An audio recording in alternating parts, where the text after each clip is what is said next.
A lack of adequate housing in Nigeria affects up to 16 million people. Further down in South Africa, the housing shortage stands at about 3.7 million units. To the east, Kenya has an annual housing demand of 250,000 units against an estimated supply of only 50,000 units.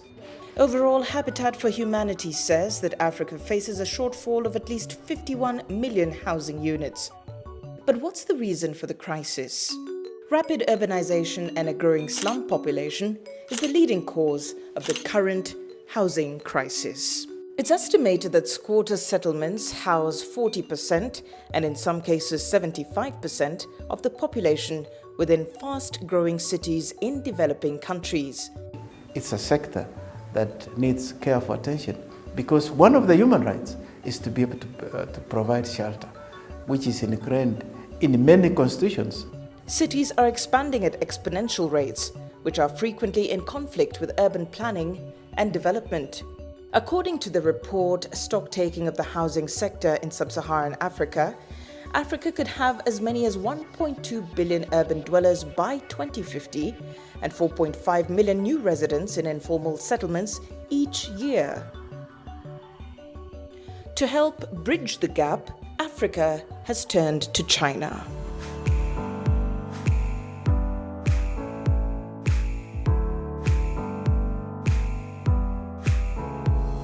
So guys, here you see where you see all the countries: Mozambique, Egypt, Zimbabwe, Namibia, all the countries that's doing building housing for the citizens in each country. So again, these are infrastructure construction that's going on, right? So number one, it hires more people to work, and they are training indigenous Ghanaians how to be engineers and plumbers and so on and so forth.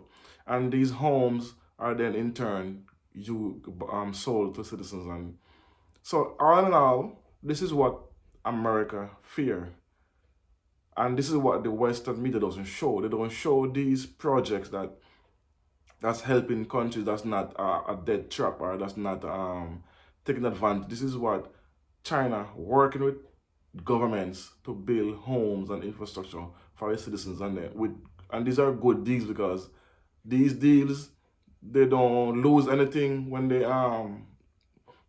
buildings are finished. Because once a home is finished, it's sold, and there's a boom right now in the real estate in Africa. So if you want to invest right now, that's the best place to be for investment because they see how much millions they need like 1.8 million homes at least minimum right now on the continent. So I've seen a few Americans and Jamaicans go over there and start building homes, 114 homes, 200 homes, and they become millionaires from doing these projects. So it's doable and it's possible. So don't listen to what the West is saying about dead traps and China is not good for Africa. And I hear a few people saying this. Don't listen to what anything America says is not good for you. Most likely is the opposite because they're trying to prevent you from upgrading and be self-reliant. So let's go. According to a report by Deloitte, China accounted for 31% of all infrastructure projects under construction in Africa last year. Chinese companies and financial institutions have been at the forefront of modernizing infrastructure and growing Africa's real estate sector. Fortunately, housing is one area where from individual to private sector can always come back to finance, but you need them to have access to material for construction. This is where China comes in a big way, because I can assure you that you look at any buildings now here, out of the window, even anywhere you look around, you will find most of those buildings have a very high import content, and most likely would have come from China. The benefits of Chinese construction companies operating in Africa are immeasurable. The most effective is the speed at which all projects are completed.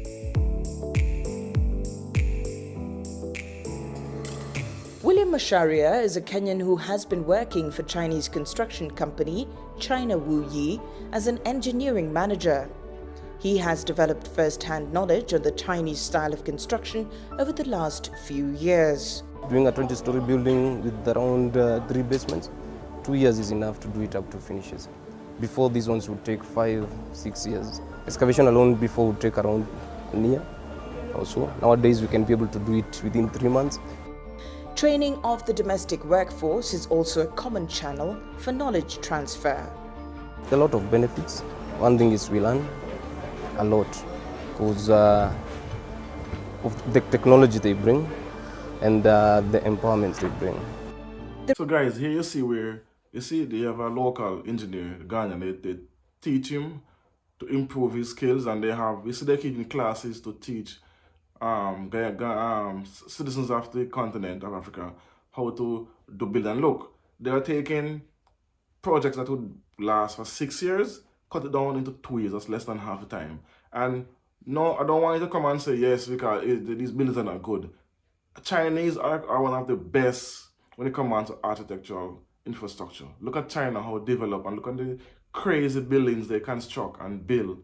Look, just go online and type in any city in China and you can see they have mind-blowing infrastructure and buildings. And this is what they bring into Africa. They're not only bringing and just building, they're actually teaching whichever country they're in, like for instance Namibia, Ghana, or Zimbabwe, or Egypt. They are teaching the locals there how to apply their way of constructing and their way of building. They're bringing technology and teaching them how to use it and how to make it. Because imagine you take a 20-story building, what normally take 6 years, and you do in 2 years from start to finish. And it's one of the highest grade because Chinese have the highest grade when it comes to building anything globally. They beat out every other culture, the Europeans or Americans. Pick any architect from any country, the Chinese are better at it than that country. So, see, this is what I like, and this is what they don't show to you, and I want to say you, I mean to people in the West. The news don't show nothing like this. All they're showing is they will take one bad example of the Chinese using and manipulating somebody, and then use it and paint the whole entire continent as such. Well, that's not the case.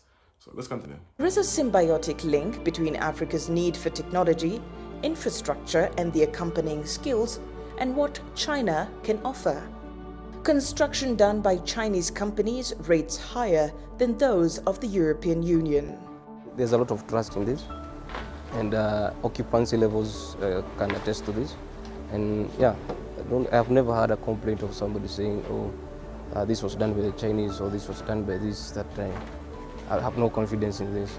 We are here, we are engineers in this country, and we can attest that whatever that's usually done is up to standard. All this is attributed to a thorough planning process before construction begins, cutting valuable time spent on projects. We had the unorthodox way of doing construction in the past, more manual. So doing even the high-rise structures, it was more of a manual system. But nowadays we have ways of using forms and systems that you can recycle and work over more floors. China's meticulous planning can also be seen in Angola, where a $3.5 billion housing project was built in record time by CITIC Construction. In our combined fleet, different companies with different strengths are united to maximize their talents. For example, CITIC Construction is responsible for the whole commercial organizing, while our construction companies build all the houses, and logistic companies shipped over 4 million tons of domestic building materials. We have developed a creative business model for this project. The firm has turned a rural area into a modern satellite town in the capital, Luanda. The newly built units have 24-hour water and power supply, which was hard to imagine during the early stages of Angola's post-war reconstruction. The living conditions here are much better than my previous house because all the buildings are new and life is very ordered. This is an open city with many green belts. The same can be said of Egypt.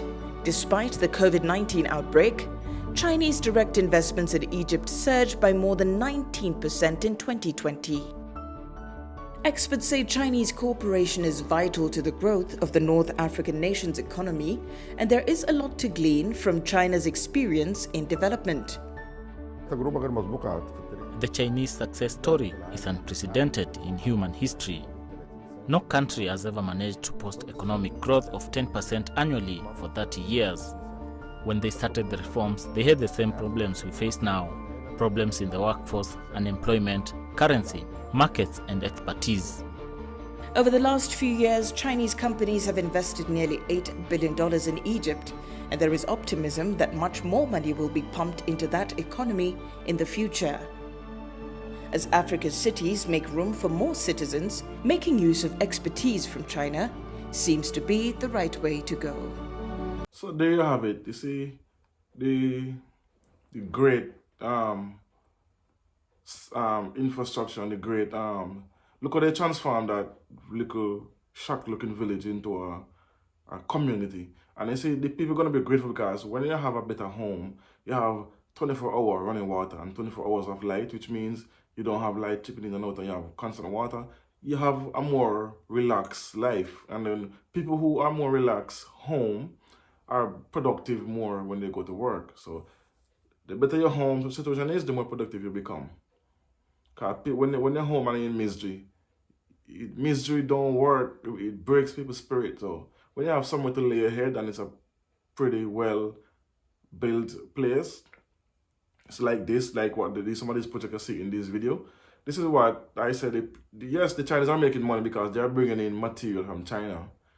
Yes, and they are bringing in Chinese workers. Yes, but they're not only using Chinese workers. They're using workers of that country, whichever country they're in, Angola, Egypt, Namibia, whichever country they're in, they use and they train local engineers, as I said earlier. And I see in this video where they literally have them in classes, teaching them what to do. And the Chinese know how to cut costs, not cut costs, not the cut costs.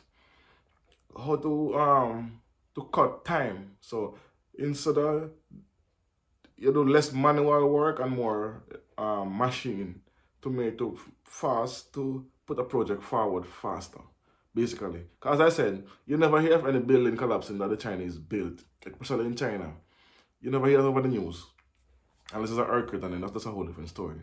So I love this, that they're actually working hand in hand with each countries and with each government. And like I said, because of governments now talking to each other and collaborating, it's more difficult for anyone else to come and take advantage of any one country because, again, the AFCT, the African Continental Free Trade Area, which is the AU Summit and the AU African Union, because of that unity, they are finally they are coming together and collaborating. It's difficult now for any one nation to use corruption and to misrepresent money and misplace money to put the country in dire strain and to make the Chinese come and take advantage of you as a president. So that's what I like. This is the beauty of this. That's why America is so adamant about the Chinese in Russia and the Chinese in Africa and the Russians, because the Chinese and the Russians are actually doing partnership with these nations, not ownership, partnership, and not aid.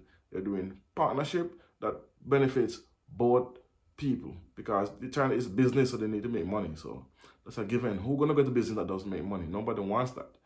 Nobody gonna help a whole country by just giving them free money. It's a business. So if it's a business, treat us as partners, and then we go to business, build these great homes, infrastructure, train lines, refining factories, electrical grids, those water companies, and all these things is good too. And Africa can now use, what I'm seeing in most of these buildings, they're actually using solar powered homes. So Africa have the climate for that.